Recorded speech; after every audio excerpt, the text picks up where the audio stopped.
روز همانند روزهای دیگر جسد را برای غسل دادن آوردند. یک فامیل دیگر برای مرگ کسی گریه می کند. این یگانه اتاقی است که هیچ کس نمی خواهد داخل آن شود. این اتاق است که جسد میت قبل از غسل دادن و شستشو در آن نگهداری می شود. اتاق است که روزانه با مشاهده اجساد انسانها تنبیه می شویم.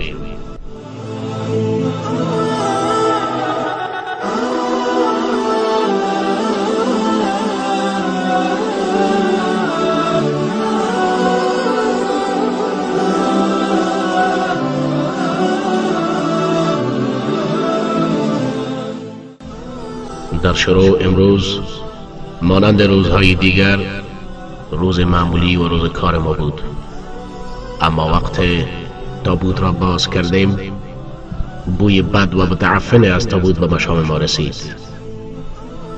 این تعفن آنقدر تند و زننده بود که دوستانم تحمل مقاومت و ایستادگی را نداشتند و از اتاق خارج شدند.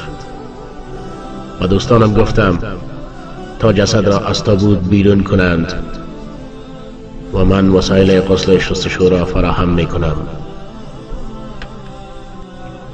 من در حالی که مصروف تهیه لوازم بودم دوستانم ما را متحیر ساختند. آنها نمی توانستند جسد را بیرون آورند.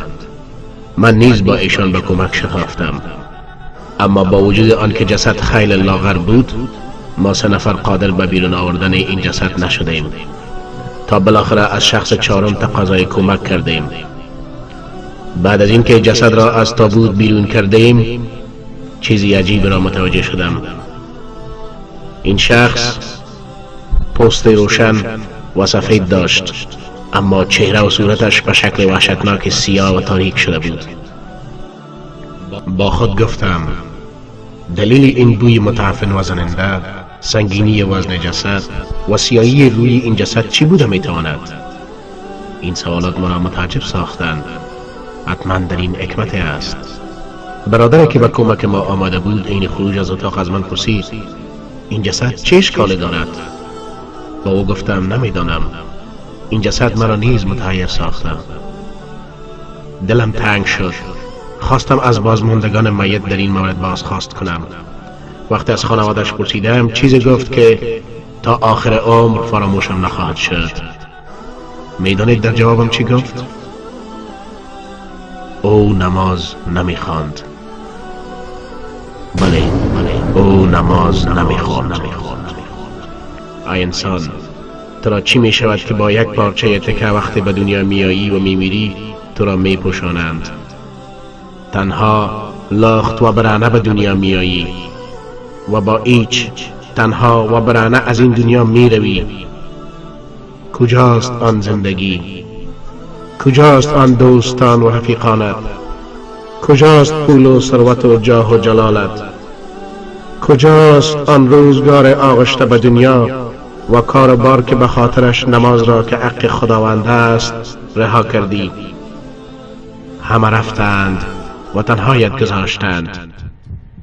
چونین میپنداشتی که هنوز خیلی جوانی که بمیری، اما فراموش کردی که مرگ پیر و جوان، زن و مرد، طفل و خردسال را نمیشناسد. بله فراموش کردی. ای برادر، ای خواهر، قبل از اینکه نماز جنازه‌ات را بخوانند نماز خدا را بخوان. Did you submit with your heart and your soul? How did you answer the one who was sent as a mercy to you?